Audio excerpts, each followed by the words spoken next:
Sir continuous cheating नहीं हो पाती, 2-3 बार तो उठना पड़ता ही है, मतलब। 2-3 बार तो उठना ही पड़ता है। आगे तुम्हारे वर्ड्स थे घर वालों की वजह से। क्या घर वाले नहीं चाहते हैं कि तुम जेई पास करो, या तुम नहीं चाहते हो? दोनों में से कोई एक है जो नहीं चाहता कि जेई पास करे, क्योंकि जेई पास करने में दोनों की हेल्प की ज़रूरत होती है और दोनों को समझना पड़ता है। अगर मम्मी पापा नहीं समझ रहे हैं तो प्यार से तुम्हें समझाना पड़ेगा। उनसे तुम गुस्सा नहीं कर सकते, लड़ाई नहीं कर सकते। उनसे ज़्यादा तुम समझदार हो क्योंकि तुम पढ़ाई कर रहे हो अभी, राइट? Yes sir. तो मैं इसको प्योरली ये मानूंगा कि तुम्हारी ना समझी है कि तुम ऐसे सोच रहे हो कि घर वालों को ऐसे उठना पड़ता है। फिर तो वही बात हो गई ना कि तुम ये बोल रहे हो कि मेरा जेई मेंस चल रहा था बट मम्मी आई और मम्मी ने बोला कि खाना खा ले, जेई मेंस का एग्ज़ाम बाद में देते रहना। ऐसे तो होता नहीं है ना, ये तो गलत बात है। वो तो तुम्हारा जेई मेन का एग्ज़ाम चल रहा है, अगर आवर ऑफ पावर है तो वो फील तो वही है ना। तो फिर दुनिया की कोई भी ताकत आकर के तुमको कैसे उठा सकती है? सुन रहे हो शगुन? Yes sir. हाँ, वो नहीं होने देना है। That is the whole point. यही तो आइसोलेशन चाहिए। किसी और को इस तरह के इश्यूज आते हैं क्या घर परिवार की वजह से? हाँ दोस्त, थोड़ा। हाँ, दोस्त तो उसे स्टार्टिंग में आता था, पर उनको इन्फॉर्म किया कि ऐसे ऐसे बैठना है, तो उन्होंने थोड़ा सा 1-2 दिन के लिए थोड़ा सा उनको उन्होंने नहीं एग्जैक्टली exactly, समझा। वो इनर्शिया शो पर करते हैं, वो इनर्शिया शो करते हैं और वो जल्दी नहीं मानते हैं उनको। बट तुम्हारा एटीट्यूड और तुम्हारी पढ़ाई से फिर ना वो मान जाते हैं। तुम्हारे आंखों में जो यकीन देखते हैं, जो वो देखते हैं ना, विश्वास, उससे वो समझ जाते हैं कि सब सही चल रहा है। जी दोस्त, ऐसा ही हुआ है मेरे साथ। हाँ, तो मैं आज इस आवर ऑफ पावर के डिस्कशन को इतना ही रखूँगा क्योंकि और चीज़ें डिस्कस करनी है। इसी से तुम लोग हिंट लो, समझो।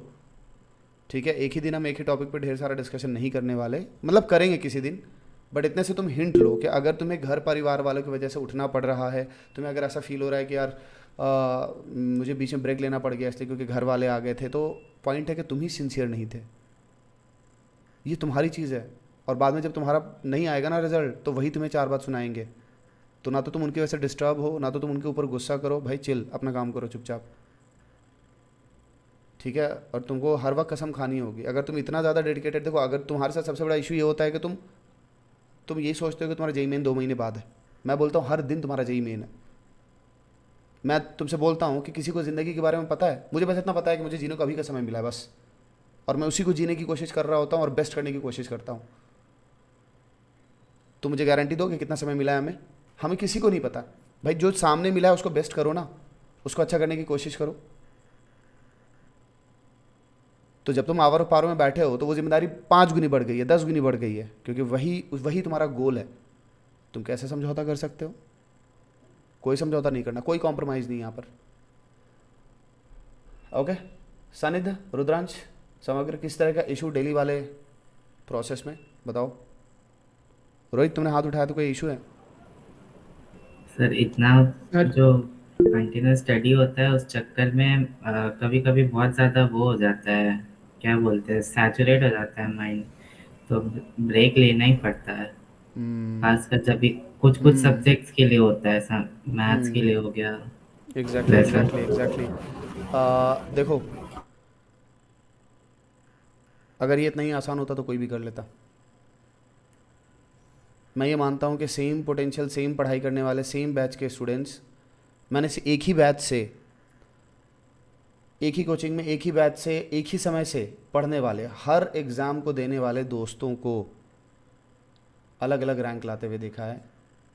2017 में रैंक 1 732, सभी एक ही टाइप के स्टूडेंट थे, एक ही साथ बैठने वाले क्लासरूम के स्टूडेंट थे। लेकिन जिस बंदे ने अपना पीस ऑफ माइंड खो दिया, जिस बंदे ने अपने आप को सिटिंग के साथ नहीं लगाया, वो एग्ज़ाम में गलती करके आ जाता है। लूज़ करना तुम्हारे हाथ में होता है, किसी और के हाथ में नहीं है। ना घर वाले के हाथ में, ना टीचर के हाथ में, ना एग्जामिनर के हाथ में। लूज़ तुम करते हो। तो मैं बार बार बोल रहा हूँ कि वही घिसाई, वही पेन तुमको बाकियों से अलग करता है। प्लीज़ समझो, जिस टाइम पर तुम सैचुरेट फील करते हो उस टाइम पर तुम 30 सेकंड्स के लिए उठो, मुंह पे पानी मारो, वापस बैकअप। गिर जाना, सैचुरेट हो जाना, दैट्स नेचुरल। तुम कितना जल्दी रिकवर करते हो, दैट इज़ वेरी इंपॉर्टेंट। सुना? हाँ सर। क्योंकि तुम जी अगर दोस्त। रिकवर करने के चक्कर में तुम उसको ब्रेक लगा रहे हो, वो जो ब्रेक है वो एक्चुअली तो ब्रेक बन गया और फिर तुमने उसको रोक दिया पूरी गाड़ी को, तो चीज़ें ख़राब है। वो नहीं करना है, वो अलाउड नहीं है। उसी से तो फाइट करना है, तभी तो कंडीशंस अप्लाइड है। समझे, बचिए उससे। Yes sir. प्लस अभी आपके मैसेजेस को वॉच करने की कोशिश चल रही है और देख रहे हैं जिनके मैसेजेस अभी कल जो है उसमें मैसेजेस में अपडेट्स नहीं है या फिर जिन पर शक ज़्यादा है उनसे बातें होंगी। आप अपडेट करने में कोई कमी मत छोड़िए अपनी तरफ से, वॉइस मैसेजेस का भी यूज़ कीजिए और चीट मत कीजिएगा। कुछ लोगों की चीटिंग पकड़ में आ रही है और उससे दुख हो रहा है बहुत, तो हिंट कर रहे हैं आपको कि चीट मत कीजिए, बचाइए खुद को। और कोई बोर्ड्स वगैरह की टेंशन? हाँ दोस्त, मेरे बोर्ड्स लाइक मार्च 29 को ख़त्म होने वाला है। सेम हियर दोस्त। मेरे भी दोस्त हैं नहीं दोस्त। तो मार्च में ख़त्म होने वाला है, वो टेंशन कैसे है? ख़त्म होना तो अच्छी बात है।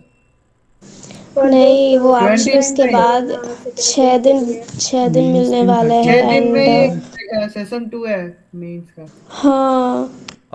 तो एक्चुअली मुझे तो समझ नहीं आ रहा कि प्लान तुम्हारा कैसा है। तुम ये बताना चाह रहे हो कि तुम आउटलायर हो करके तुम्हारा प्लान ऐसा है कि तुम सारे समय बोर्ड्स के लिए पढ़ोगे और लास्ट के 6 दिन तुम मेंस के लिए पढ़ोगे? नहीं फिर दोस्त, वो फिर एक्चुअली फिर मेरे नहीं मम्मी दोस्त, पापा आगे कोई ऐसा बातचीत, बोल रहे हैं। आगे क्यों बात करनी है इस पर? तुम ये बोलो ना कि मुझे थोड़ा प्लान को लेकर के कन्फ्यूज़न है। तुम दोस्त ऐसे कैसे मतलब बोल रहे हो? मतलब मैं तुम्हें जाल में फंसा रहा हूँ और तुम वही काम कर रहे हो। तुम्हारी सच्चाई देखो कैसे सामने आ जाती है कि तुम्हारे अंदर जो डर है, मैंने प्यार से पूछा तो डर बाहर आ गया तुम्हारा। वाह, कितनी गलत बात है ये। क्यों रहा है वो? कैसी बात है ये? यानी कि तुम बैक एंड पे तुम कंफ्यूज रोबोट्स को लेकर के। तुम्हें एक बात बता दूं कि तुम, मैं नहीं हूँ दोस्त, मेरे पेरेंट्स बहुत डर रहे हैं हाँ ऑब्वियसली ना, कहीं। उन्होंने तुम्हारे जैसे कितने बच्चे पैदा करके बोर्ड्स पास करवा दिए और जेई पास करवा दिए, बेचारे डरेंगे ही। मैंने अभी क्या बोला? लेकिन वो मुझे लाइक हाँ मुझ हाँ पर लाइक कंट्रोल करने की कोशिश कर रहे हाँ, हैं, नहीं बिल्कुल तुम बोर्ड्स के बिल्कुल। लिए ही पढ़ो। और तो नेचुरल है ना वो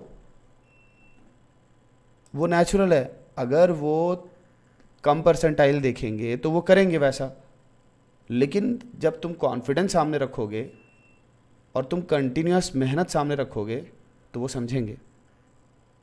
मैं ये कह रहा हूँ क्या कि जादू हो जाएगा और वो तुरंत पे समझ जाएंगे ना, ऐसा नहीं होगा। ये तो करना पड़ेगा, ये तो जिम्मेदारी है तुम्हारी। गलतियाँ तुमने की हैं तो जिम्मेदारी तुम्हें उठानी पड़ेगी, उससे तुम बैकफुट पे नहीं जा सकते। सुना, ये जिम्मेदारी यस लीजिए। सर।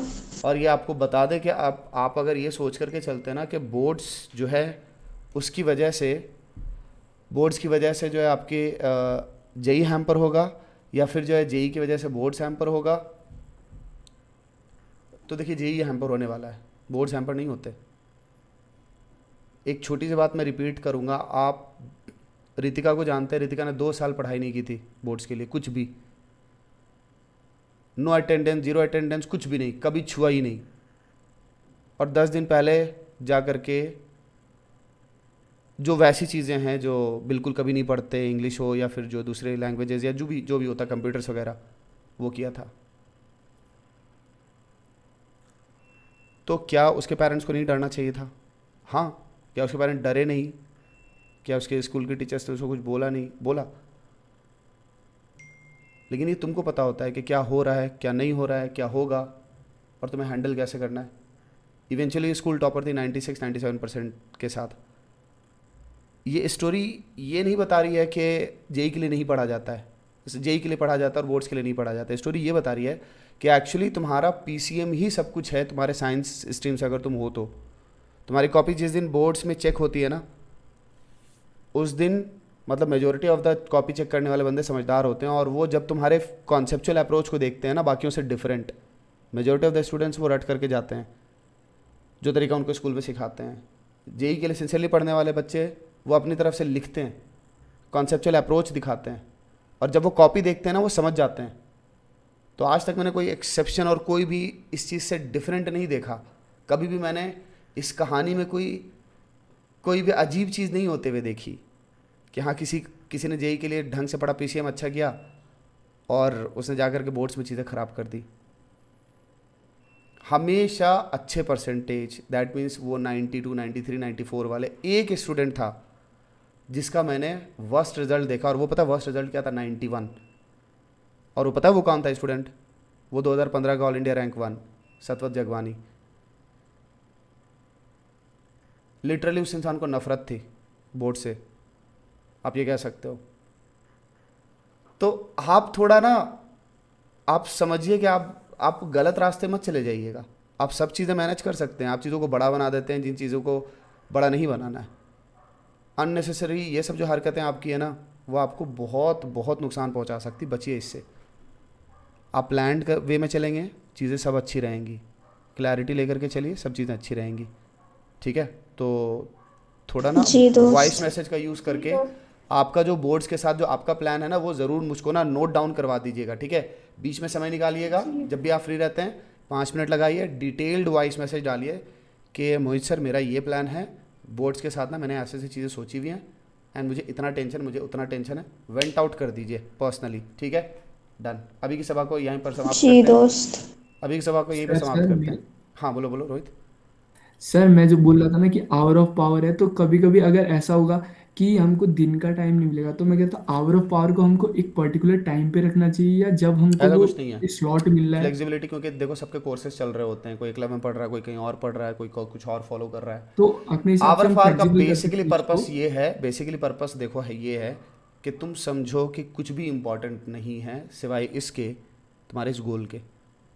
तुम एग्जामिनेशन हॉल में हो और तुम खुद को रिकॉल करा रहे हो कि मेरा हर दिन मेरे प्रोडक्टिविटी का एक बेसिक लेवल है, मेरे प्रोडक्टिविटी का, उससे नीचे मुझको नहीं गिरना है, वो आवर ऑफ पावर है। सुना? Yes sir. मेरे पास दिन भर का एक बेसिक प्रोडक्टिविटी तो होनी चाहिए ना। अब वो स्कूल से, कोचिंग से, क्लासेस से कैसे कंपेयर करूंगा? क्लासेस में तो तुम टीचर के सपोर्ट से क्वेश्चन बना रहे हो, तुम उनकी बातें सुन रहे हो, लेकिन जब तुम खुद बैठते हो, खुद फाइट मार रहे होते हो, तो सब कुछ दिखता है। तो एटलीस्ट तुम उसके थ्रू सिटिंग तो निकालो, उसके थ्रू तुम अपने मेटाबॉलिज्म को तो कैरी ऑन करो कि हाँ मैं जब बैठ रहा था, जब मैंने वो 3.5-4 घंटे बैठे, अपने आप को खींचा, पुश किया, तो मेरी एनर्जी कैसे डाउन हो रही थी। नोट डाउन भी करो, कैच भी करो। ये चीज़ तुम अपने टेस्ट वगैरह के साथ भी करो, जो टेस्ट होते हैं। अभी कृष्णा से बात हो रही थी, तो टेस्ट तुम देते हो तो टेस्ट पे तुमको एनालिसिस करनी है ना भाई। टेस्ट देना है और तुमको लग रहा है कि टेस्ट अच्छा था, तब तो तुमको और अच्छे से वॉच करना है कि शुरू के 1 घंटे में एनर्जी कैसी थी, उसके बाद कैसी एनर्जी थी, एनर्जी गिरी क्यों, क्या कोई क्वेश्चन मैंने गलत सेलेक्ट किया था। भाई ये मंथन बहुत इंपॉर्टेंट है, बहुत ज़्यादा। मैंने क्या बोला है हमेशा, मॉक टेस्ट तुम्हारी रैंक नहीं डिसाइड करते हैं, वो तुम्हारा टेम्परामेंट डिसाइड करते हैं। ये कोटेशन सुना है, you do not decide your future, you decide your habits and your habits decide your future. Exactly उसी तरफ इशारा है मेरा। मॉक टेस्ट से टेम्परामेंट अच्छा करने का, पीस ऑफ माइंड अच्छा करने की हैबिट आती है।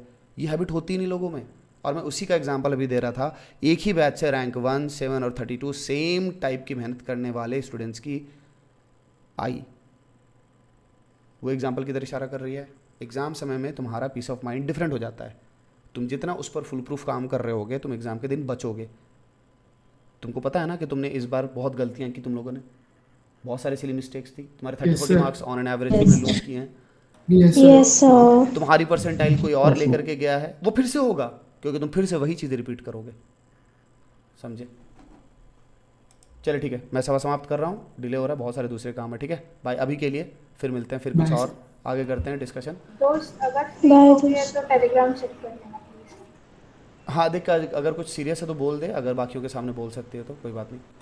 हाँ दोस्त, वही प्लानिंग के रिगार्डिंग हेल्प चाहिए था थोड़ा सा। मैंने प्लान सेंड कर दिया है, उसके रिगार्डिंग हेल्प चाहिए था। ओके ठीक है, पॉइंट नोटेड। सानिध्य कुछ बोलना है? क्रिश, जानवी? सर आपने वो ओलंपियाड का क्या मैसेज डाला था, हम लोग समझे नहीं। और सर अरे ये कुछ बोलना नहीं, है, मुझे सारे सब्जेक्ट का ना अपडेट चाहिए था। देख तुमसे मैं कई बार एग्ज़ाम्स के अपडेट इसलिए मांगूंगा क्योंकि कई सारी ऐसी चीज़ें होती हैं जो तुम पिन पॉइंट कर चुके होते हो। बीइंग अ टीचर हम उस चीज़ में लीनियंट होते हैं, तो मेरी हमेशा से आदत है कि मैं हमेशा तुमसे चीज़ें पूछते रहता हूँ, क्योंकि सर ये ज़्यादा बोलो, शार्पली तुम कैच करते हो उस चीज़ को। बट अभी उसको यहाँ पर मीटिंग में मत डालो, बिकॉज के आउटलायर्स है नहीं उस चीज़ के लिए। वो तो एक हेल्प है जो मैंने मांगी थी कि कर देना, वो कर देना किसी और टाइम पर। अभी उसको मीटिंग में नहीं डाल। जी सर। हाँ क्रिश बोल। सर ये बोलना है कि 3 to 4 आवर्स की कंटिन्यूस सेटिंग तो हो जाती है, पर बीच में ये लगता है कि इतना सब कुछ है पढ़ने को, तो ये लगता है कि क्या पढ़े, जैसे हाँ, ये बीमारी बहुत अच्छी है, अच्छा पॉइंट कराया। मैं इस पे बता दूं कि ये जो डिससेटिस्फैक्शन है ना, और ये फील हो रहा होता है कि पढ़ने को बहुत कुछ है, ये हम सब में कॉमन होती है, हर जेईई एस्पिरेंट में ऑलमोस्ट कॉमन होती है। मैं इसे नाम देता हूँ इमोशनल रेगुलेशन का। सुना आपने? इसको आप नोट डाउन कर लीजिए। और जब भी आप मेडिटेट करते हैं, आप जब भी जर्नलिंग करते हैं ना, तो आप मुझको बताइएगा कि आज के इमोशनल रेगुलेशन में आपने खुद को कितने मार्क्स दिए। ये नोट डाउन कर लीजिए आप, बहुत ज़रूरी है। इमोशनल रेगुलेशन, उसी में से एक ब्रांच निकल करके आता है ये डिससेटिस्फैक्शन का। आपके अंदर वो इमोशंस होते हैं कि यार आज का समय मेरे पास है, मैं आज डेफिनेट इंटीग्रेशन भी कर लूँ, डिफरेंशियल इक्वेशन भी कर लूँ, और उधर से ना D&F ब्लॉक भी कर लूँ, और इधर से फिजिक्स में ऑप्टिक्स भी कर लूँ। ये एज अ साइंस स्टूडेंट आप ही बता दीजिए कितनी इम्पॉसिबल चीज़ें आप सोच रहे हैं, कितनी यस गलत दोस्त। बात, यस सर, सेम यही कितनी होता है। कितनी गलत बात है कि आप अपने ऊपर दुनिया भर की जिम्मेदारियां डालना चाह रहे हैं, और वो चीज़ें जो कि पॉसिबल हैं आप वो नहीं कर रहे हैं। जो चीज़ें इम्पॉसिबल हैं उनकी वजह से आप खुद को परेशान कर रहे हैं, जो चीज़ें पॉसिबल हैं आप उससे भटक रहे हैं। ये कैसी समझदारी है? इससे ये पता चला कि आपके इमोशंस बहुत उमड़ रहे हैं, बट आप उसको रेगुलेट नहीं कर रहे हैं। आपको उसी टाइम में जर्नलिंग करनी चाहिए, उठाना चाहिए पेन पेपर और लिखना चाहिए कि मैं ऐसे इमोशनल इररेगुलेशंस को काबू करूँगा। जो चीज़ें इम्पॉसिबल है उस पर मुझे ध्यान नहीं देना है, जो चीज़ें पॉसिबल हैं उस पर फाइट करनी है। एग्ज़ाम ऐसे पास करते हैं। मुझे याद आ रहा है कि आज भी आप में से कुछ स्टूडेंट से बातचीत हो रही थी, वो फुल सिलेबस कवर करने में लगे हुए हैं। अगर आपको लगता है कि आपको जेईई मेन की परसेंटाइल ऊपर उठानी है, तो आप ना कहीं से भी फुल सिलेबस वाले ट्रैप में मत फंसिए। और एक और बात बता दे रहे, जेईई एडवांस वाले जितने भी हैं, जेईई एडवांस बहुत स्ट्रैटेजिक एग्ज़ाम है, ठीक है? तो हर वक्त जर्नलिंग में इस चीज़ को रिकॉल कराइए, जेईई एडवांस बहुत स्ट्रैटेजिक है। एंड मुझे बहुत स्ट्रैटेजिकली कुछ पोर्शन जो मेरे टफ सब्जेक्ट हैं, जो सब्जेक्ट मुझसे हैंडल नहीं होते, हो सकता है आपके लिए केमिस्ट्री हो सकता है मैथ्स हो सकता है फिजिक्स हो। जैसे मैं अपना एग्जाम्पल बताता हूँ, मैंने किसी टीचर से नहीं पढ़ा था, मैंने रेसनिक हैलिडे बुक से पढ़ी थी फिजिक्स। तो रेसनिक हैलिडे बुक में जो मैकेनिक्स है उससे मुझे चीज़ें बहुत समझ में आई थी। और मैं गांव से था तो मुझे इंग्लिश में बहुत इश्यूज़ होते थे, तो मुझे अपरेंट वेट भी नहीं समझ में आता था कि क्या होता है। गूगल वगैरह था नहीं तो इश्यूज़ बहुत होते थे, समझ ही नहीं आता था। तो एचसी वर्मा में क्वेश्चन है, याद है ना, न्यूटन्स लॉ वगैरह में, अपरेंट वेट निकालो, पुली पे बंदा खड़ा हुआ है। मेरे को ये नहीं समझ में आता था कि वेट और अपरेंट वेट में क्या डिफरेंस है। तो मैकेनिक्स से ना एक तरह का ना वो बैरियर क्रिएट हुआ था।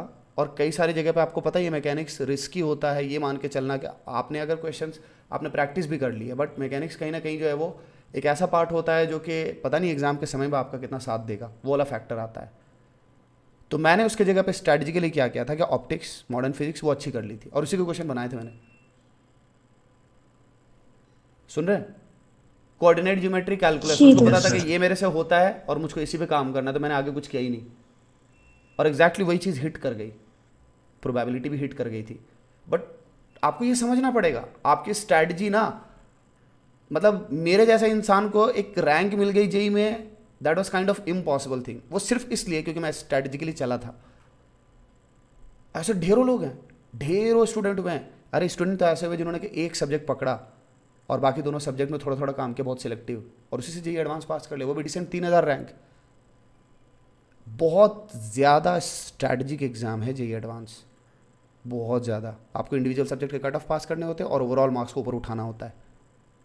सुना सबने? इस पर हम बात करेंगे किसी दिन और अच्छे से, बट इस चीज़ को माइंड में डाल लीजिए। आप जितना स्ट्रैटेजी चलेंगे ये एग्ज़ाम उतना ज़्यादा आपको ऊपर की रैंक दिला देगा, लो एफर्ट से। लो एफर्ट बट बहुत डायरेक्शनल, बहुत स्ट्रैटेजिक। पास करना मुश्किल नहीं है, ईजी है। 2-3 दिन पहले से मैं पेपर्स वगैरह को और वापस रिफाइन कर रहा था, रिलेट कर रहा था ना, और मैं करूँगा धीमे धीमे आपसे डिस्कशन करूँगा कि कैसे ऑर्गेनिक वगैरह जो है वो किस तरह से चेंज हुई है, सब करूँगा मैं। इस बार बहुत फ्रेश टाइप से मैंने अपनी एनालिसिस की है और अभी और उसको रिफ़ाइन कर रहा हूँ, तो कोशिश करूँगा कि मैं शेयर करूँ उसको। बट मैं बार बार बोल रहा हूँ कि आप जिस किसी भी प्लेटफॉर्म पे पढ़ रहे हो ना, एकलव्य से लेकर के कहीं पर भी, मैं खिचड़ी नहीं पकाना चाहता। मैं तुमको सपोर्ट करने के लिए हूँ, डिस्ट्रैक्ट करने के लिए नहीं हूँ। तो मेरी हर वो कोशिश है कि चीज़ें तुम्हारे लिए डिस्ट्रैक्शन ना बन जाए। अगर मैं कोई सॉल्विंग भी करा रहा हूँ तो तुम जिस प्लेटफॉर्म के साथ चल रहे हो, एकलव्य से लेकर के कहीं भी कुछ भी कर रहे हो, खिचड़ी मत पकाओ। तुम देखो तुम चीज़ें कितनी हैंडल कर सकते हो, उसके हिसाब से काम करो। मेरे प्यार में पढ़ करके चीज़ें गड़बड़ाओ मत, ख़राब मत करो, समझे? हम यहाँ पर आउटलायर के रूप में इसीलिए हैं क्योंकि हमें यही सब बातें तो समझनी है, समझे? बेसिकली हम स्ट्रेटेजाइज कर रहे हैं, खुद को प्रोडक्टिविटी बढ़ा रहे हैं, अपने आप को मन की शांति दे रहे हैं, ये वो फैक्टर्स है जिस पर कभी भी जेई में आप काम नहीं करते। मैंने उसी डायमेंशन को कैच किया हुआ यहाँ पर। पढ़ाई तो कोई भी कर ले कहीं से भी, ठीक है। हाँ, और मेंटली आपके मेंटल क्लटर को ख़त्म करना, ये सब वो चीज़ें हैं जो कि जिसने जेई में बहुत नुकसान पहुँचाया है मुझे, लाखों स्टूडेंट्स को। कुछ स्टूडेंट्स तो पहुँच ही नहीं पाते हैं फिर कट ऑफ तक, हालांकि वो बहुत कैपेबल थे, बहुत पोटेंशियल था। कुछ लोग जो इसको कम कर पाते हैं वो अच्छा काम कर लेते हैं। कुछ लोग समझ ही नहीं पाते कभी भी कि ऐसा उनके साथ हो रहा है, वो फिर भी अच्छा कर लेते हैं क्योंकि वो बहुत लंबे समय से काम कर रहे हैं। लंबे समय से जब आप एक ही डायरेक्शन में काम कर रहे होते हैं ना, तो बीमारियाँ होती भी हैं फिर भी आप झेल लेते हैं। ये होता है जनरली, जो लोग 9-10 से पढ़ रहे होते हैं ना, 10th से जेई के लिए पढ़ रहे होते हैं, वो हर तरह की चीज़ों के इसलिए झेल जाते हैं क्योंकि आदत ही इतनी ज़्यादा हो गई है उनकी। खैर चलिए, ये सब बातें बाद में, अभी चले सेशन को बंद करते हैं। Okay bye.